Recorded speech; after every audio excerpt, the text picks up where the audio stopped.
خلیفہ ہارون رشید نے اپنی بیوی سے ایک دن رات میں 14ویں کا چاند چمک رہا تھا، باہر یہ لوگ رات میں سوئے ہوئے تھے، بادشاہوں کو ایسی کبھی نہ کبھی شرارت سوچتی ہے، کہہ دیا کہ بیگم اگر تو یہ 14ویں کے چاند سے زیادہ خوبصورت نہیں نکلی تو تجھے طلاق۔ اگر بیوی اس سے زیادہ خوبصورت نہیں نکلی تو تجھے طلاق۔ آپ یہ جملہ نہ کہیں۔ وہ خلیفہ تھا، وہ بادشاہ تھا، اس نے کہا اب طلاق کا لفظ یہ معمولی نہیں، یہ گالی نہیں ہے، یہ گولی ہے۔ ہاں بعض لوگ یہ سمجھتے ہیں گالی دینے کے لیے بیوی کو طلاق کہا ہے، میاں گالی نہیں ہے، یہ رشتے ختم ہو جاتے ہیں۔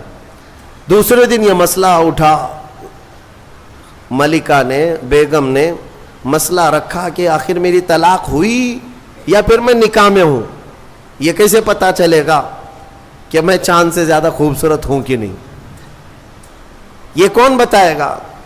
تو بہت سارے علماء اس بحث میں مشغول ہو گئے، سبوں کو عاجزی آ گئی۔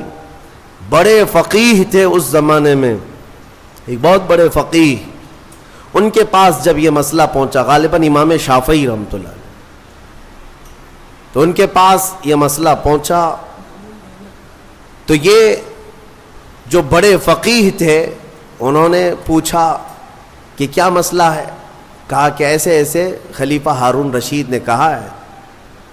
تو انہوں نے پورا مسئلہ سننے کے بعد کہا جاؤ طلاق نہیں ہوئی۔ کہا وہ کیسے؟ کہا اس لیے کہ زبیدہ ہی نہیں، بہت سارے لوگ چاند سے زیادہ خوبصورت ہیں۔ کیوں؟ کہا قرآن میں اللہ نے فرمایا لقد خلقنا الانسان فی احسن تقویم، ہم نے انسان کو سب سے اعلیٰ صورت میں پیدا کیا ہے۔ سب سے اعلیٰ کا مطلب وہ چاند سے بھی اعلیٰ، چاند سے بھی حسین پیدا کیا ہے۔ تو ہر انسان کو اللہ تعالیٰ نے چاند سے بھی زیادہ اعلیٰ صورت عطا کیا ہے۔ لہذا چہروں کو عیب لگانا چھوڑ دو اور اللہ تبارک و تعالیٰ کی رضا پر راضی رہو۔ چہرے کی تخلیق کس نے کیا؟ وقت سے باقی پورے انسان کی تخلیق اللہ نے کیا، لیکن خاص چہرے کو اللہ نے اپنے دستے قدرت سے بنایا۔ اب آگے کی بات سنیں، پورا انسان تیار ہوا، اس میں روح پھونکی جانی تھی، اس انسان کو بولتا ہوا چلتا ہوا اور روح والا بنانا تھا۔ تو فرمایا گیا کہ ان کے پیشانی پر، ان کی ناک سے روح کو ڈالا گیا۔ روح کیا چیز ہے؟ روح کو دیکھا آپ نے؟ روح کو دیکھا ہے؟ ہاں، اس مسئلے میں تو ساری دنیا آج بھی پریشان ہے۔ قرآن میں بھی یہ سوال کیا ہے، صحابہ نے آ کر سوال کیا تھا اور اللہ نے جواب بھی دیا۔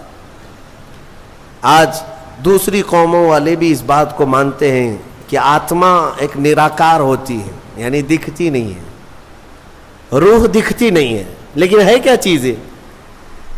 تو رب تبارک و تعالیٰ نے فرمایا یسألونک عن الروح قل الروح من امر ربی۔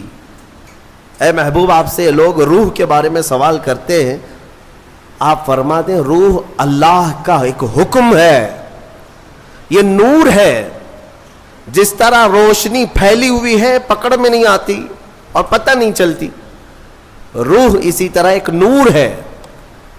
جب اس روح کو اس جسم میں ڈالا گیا تو بعض بزرگوں نے فرمایا کہ روح باہر نکل آئی، کہا کہ اندر بہت اندھیرا ہے، اندر مٹی کا بنا ہوا انسان، اندھیرا بہت ہے، روح نور ہے، مٹی میں اندر اندھیرا ہے۔ تو پھر دوبارہ ڈالا گیا، پھر وہ روح قرار نہ پائی، باہر نکل آئی۔ تو مفسرین فرماتے ہیں پھر آدم علیہ السلام کی پیشانی پر نور محمدی کو رکھا گیا۔ اللہ تعالیٰ نے اپنے حبیب پاک صلی اللہ علیہ وسلم کے نور کو آدم علیہ السلام کی پیشانی میں ودیعت فرمایا، پھر روح کو ڈالا گیا۔ اب روح جا کر جسم میں قرار پائی اور پھر آدم علیہ السلام کو سب سے پہلے ایک چھینک آئی، اور چھینک آتے ہی سب سے پہلے آپ کی زبان سے ایک جملہ نکلا الحمدللہ۔ یہ انسان کی زبان سے نکلنے والا سب سے پہلا لفظ ہے، کیا ہے؟ الحمد۔ آج بھی چھینکتے ہیں تو ہم کیا کہتے ہیں؟ یہ آدم علیہ السلام کی زبان سے نکلنے والا پہلا جملہ، لیکن کمال تو دیکھیں رب تعالیٰ نے اپنا آخری کلام قرآن اپنے حبیب پر اتارا بھی ہے تو اس کی ابتدا بھی کہاں سے فرمایا؟ الحمدللہ رب العالمین. قرآن کی ابتدا کہاں سے ہے؟ الحمدللہ سے ہے. تو انسان کو یہ بتانا ہے کہ اے بندے تیری جو اصل ابتدا ہے وہ الحمدللہ سے ہے، جہاں قرآن ابتدا کر رہا ہے، اور قرآن کے ساتھ رہے گا تو حقیقی زندگی پائے گا. اب آدم علیہ السلام جب بیدار ہوئے تو اب سنیے اللہ تعالیٰ نے کیا کیا. رب تبارک و تعالیٰ ان کے سامنے دنیا کی ساری چیزوں کو پیش کیا، جو جو ہونے والی تھی یا جو کچھ بھی، سب کے نام سکھا دیے. وعلم آدم الاسماء کلہا، سب چیزوں کے نام آدم علیہ السلام کو سکھا دیے. درخت، پودا، پھل پھول، زمین آسمان، چاند تارے، سمندر، مچھلیاں، جنات، انسان، ہر ایک چیز کا نام، جو بھی دنیا میں چیزیں ہیں سب کے نام آدم علیہ السلام کو سکھا دیے.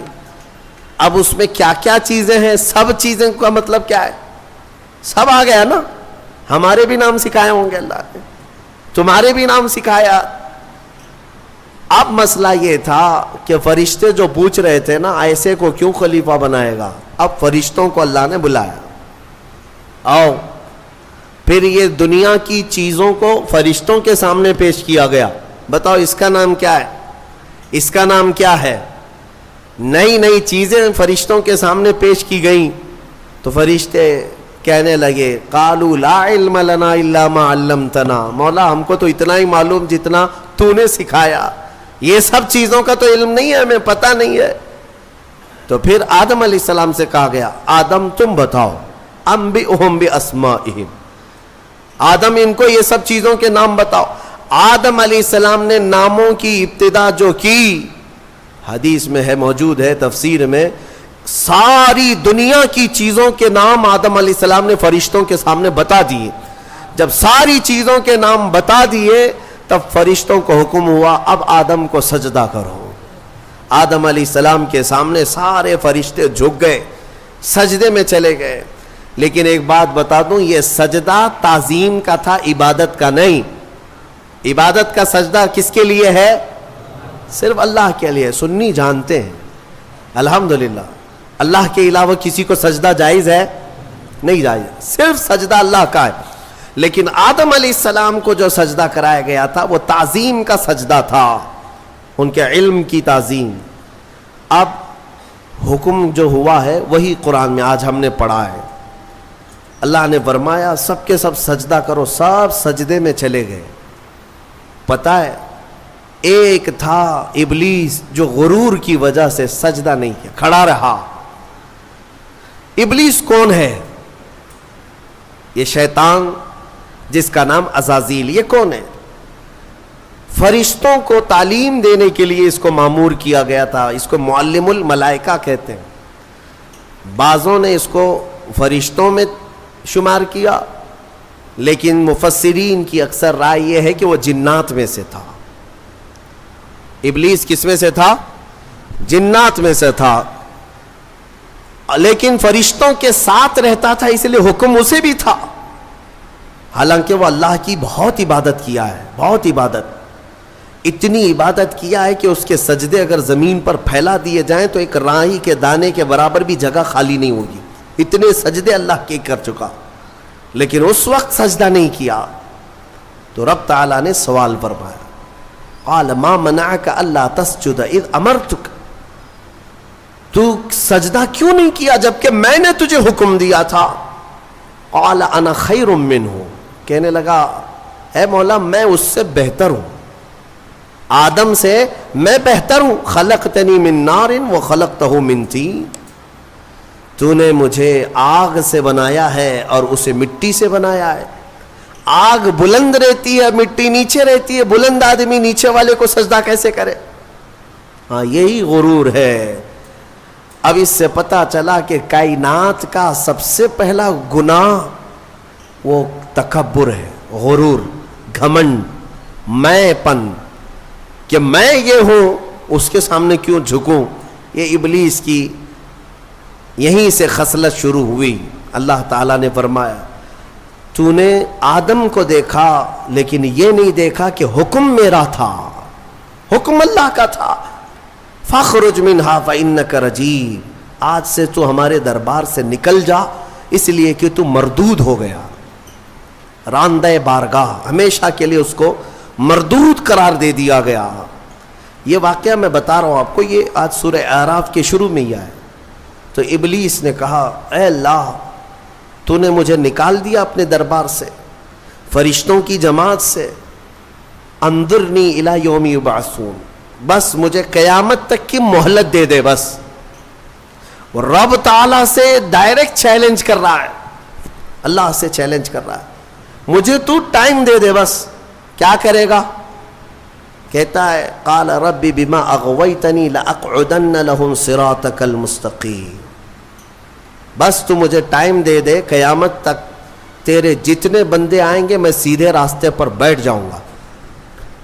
ثم لآتینہم من بین ایدیہم ومن خلفہم وعن ایمانہم وعن شمائلہم ولا تجد اکثرہم شاکرین. کہتا ہے میں تیرے سیدھے راستے پر بیٹھوں گا، جو بھی اس راستے سے گزرے گا کبھی میں اس کے سامنے سے آؤں گا، کبھی پیچھے سے، کبھی دائیں سے، کبھی بائیں سے، کسی نہ کسی طرح اس کو اس راستے سے میں ہٹا دوں گا. اے رب تیرے بندوں میں تو شکر کرنے والے نہیں پائے گا. اللہ کو یہ چیلنج کر رہا ہے. دوسری آیتوں میں یہ تک کہا اس نے قال فبعزتک لاغوینہم اجمعین، تیری عزت کی قسم اے اللہ. عزت اس کو بھی معلوم ہے اللہ تعالی، اور قسم بھی اللہ کی عزت کی کھا کر کہہ رہا تیری عزت کی قسم میں تیرے سارے بندوں کو گمراہ کروں گا، سارے بندوں کو گمراہ کروں گا. رب تعالیٰ سے چیلنج کیا. رب نے فرمایا قال انک من المنظرین، جا تجھے ٹائم دیا جاتا ہے، مہلت ہے تجھے، جتنا ٹائم چاہیے پورا لے لے. ٹائم ہی نہیں طاقت بھی دے دی گئی، قوت بھی دے دی گئی. دنیا میں جتنی تیزی سے ایک جگہ سے دوسری جگہ جانا ہے سب تجھے دے دیا گیا، جا بہکا لے. کتنوں کو بہکاتا ہے. ان عبادی لیس لک علیہم سلطان، اللہ فرماتا ہے تو پوری کوشش کر لے، میرے کچھ بندے ایسے ہوں گے جن پر تیرا داؤ نہیں چلے گا، نہیں چلے گا، تیرا داؤ نہیں چلے گا. رب تعالیٰ نے بھی فرمایا تو پوری کوشش کر لے لیکن تیرا داؤ میرے کچھ بندوں پر نہیں چلے گا.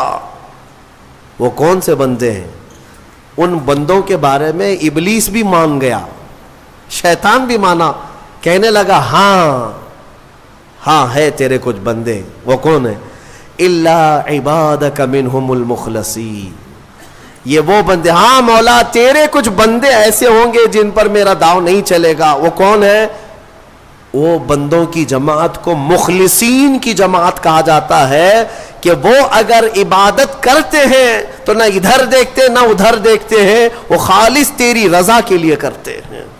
تو جو لوگ دنیا میں صرف اور صرف اللہ کی رضا کے لیے نیک کام کرتے ہیں، یقین کے ساتھ میں کہتا ہوں ان پر شیطان کا داؤ بھی نہیں چلے گا.